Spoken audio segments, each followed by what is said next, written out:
Hello, welcome back. Today we're going to talk about Chapter 8, Connecting and Communicating in the Modern World. What are our learning outcomes? We're going to describe different types of social support, social networks, and how they improve your health. We're going to discuss common forms of intimate relationships. We're going to discuss communication skills. We're going to talk about the characteristics of successful relationships and conflict resolution. We're going to talk a little bit about coping with relationships ending, and we're going to compare and contrast different types of relationships, including staying single. So, what are the value of relationships? First of all, relationships of different types improve our overall health, improve our choices, or impact our choices.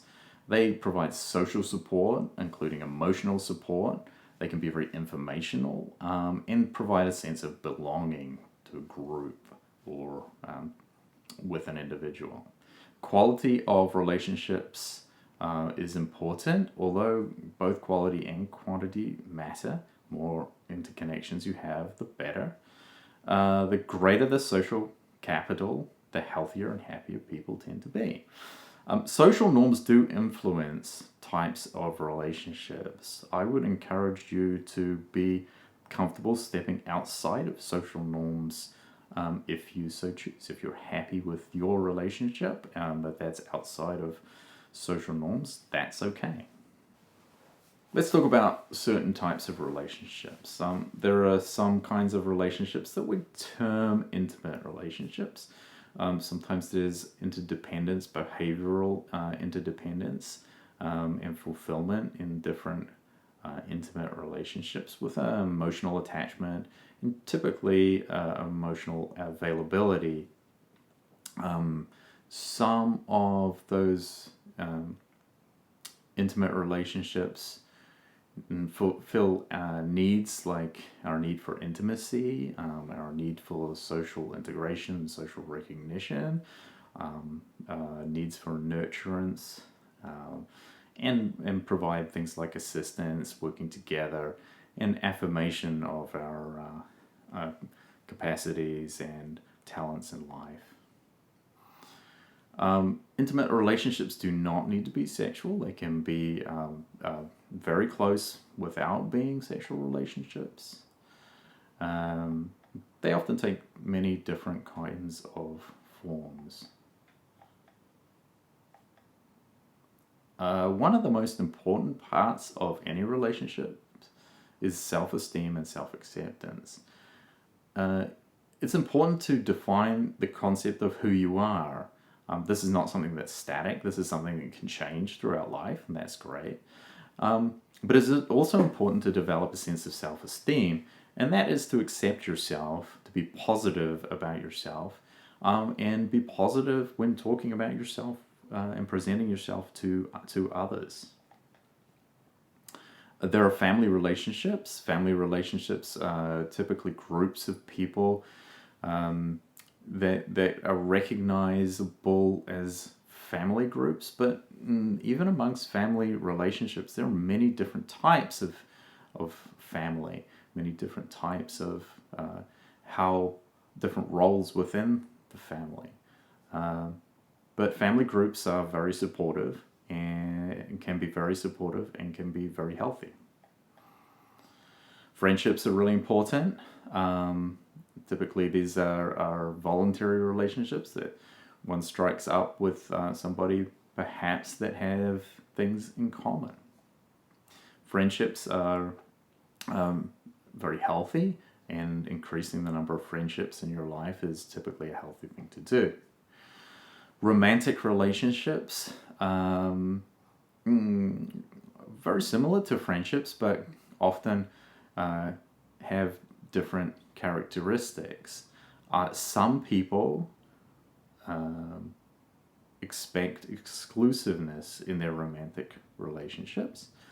You should always ask if that's an expectation that you have. You should always make sure that your partner also has that expectation in your relationship. Oftentimes there's sexual desire in romantic relationships. Working hard to give the utmost to your romantic other is common in romantic relationships. And typically, romantic relationships, you are a top advocate, someone that will sing the respective praises of your partner. So let's take a look at some of the characteristics of healthy relationships. Healthy relationships, people love to take care of themselves before they take care of others. But they respect each other, embrace one another's differences, yet appreciate them. Typically, doing things together is seen in healthy relationships. Discussing different ideas and allowing differences of opinion is a sign of a healthy relationship. Listening to your partner or friend is another sign of a healthy relationship. Trust and honesty, particularly honesty, is very, very important in healthy relationships. Respecting the other's need for privacy, and sharing your different histories, particularly when it pertains to health or sexual health, is another important part of a healthy relationship. It is important to practice safe sex practices in healthy relationships and respect sexual boundaries. In any relationship, just saying no is an important part, and expressing that is an important part of a healthy relationship when you need to. Conflict resolution in healthy relationships typically follows a peaceful path with discussion and mutually agreed upon solutions, and allowing room for your partner or friend to grow is an essential part of healthy relationships. On the other hand, unhealthy relationships are often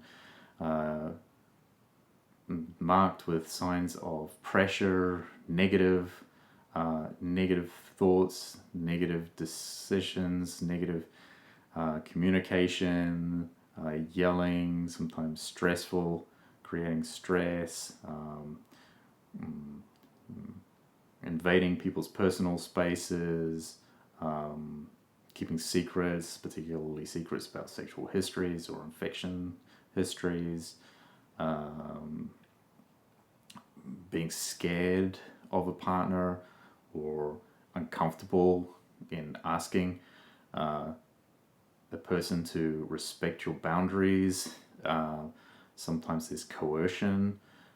If that happens, you need to seek help immediately. Or if there's violence, either physical or mental, then you need to get out of that relationship or seek help immediately. If people are stifling you, again, this is sort of a red flag. You want to avoid unhealthy relationships or change those as soon as you can. So what's key to the communication in a healthy relationship? First of all, knowing yourself. It's really important to know yourself, accept yourself, and be able to communicate those things to partners and friends. Be willing to discuss your sexual history with your partner. Make sure you choose safe sex practices. But also choose safe environments for disclosing private information. It is risky to place any material that you think should be kept private in a space that could become public. So things like social media posts, Facebook, Instagram, Twitter, or even messaging. Messages can be easily copied and passed around. So please keep anything that you want private private or in private discussions with your partners and friends. And certainly be thoughtful about disclosing another person's private information. Simply don't do it. It's not yours. How to become a better listener. There are 3 different types of listening. One is a competitive or combative listener that happens to be more interested in their own point of view and combative with the person that is discussing their point of view, ready to fight. That's not a great listening strategy. There are passive listeners. Passive listeners can be genuinely interested in understanding another points of view. Passive listening is a great way to learn, but may not be the best way of maintaining relationships. Active listening is perhaps the best strategy by listening, trying to understand, and responding with your own feelings or your own points of view in a positive fashion. So active, positive feedback. There are forms of non-verbal communication. Be careful with your non-verbal communication. Don't touch people without consent. Gestures can be misinterpreted if you are not aware of how those are. Interpersonal space. Some people have require or like or prefer wide interpersonal spaces, so try not to invade a person's interpersonal space by being too close. Tone of voice can definitely convey messages, so be careful not to have aggressive changes in tones of voice, things like that. Try to be kind with your tone of voice. And facial expressions can make a huge difference to how your message is perceived.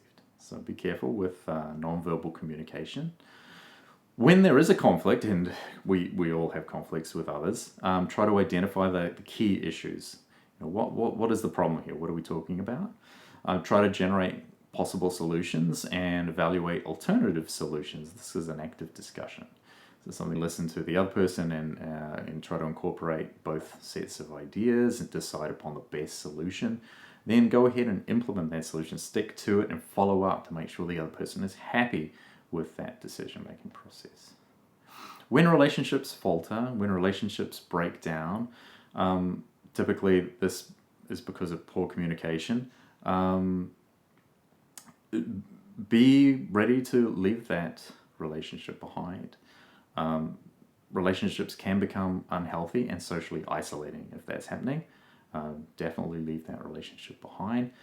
Honesty is really the best policy here. If you notice that somebody is being abused or is being abusive, make sure that the person that is being targeted by that abuse gets the help they need, whether that be talking to security and safety or counseling, but make sure a person gets help immediately. You can file a CARES report if you're concerned about abusive behavior with anybody on campus.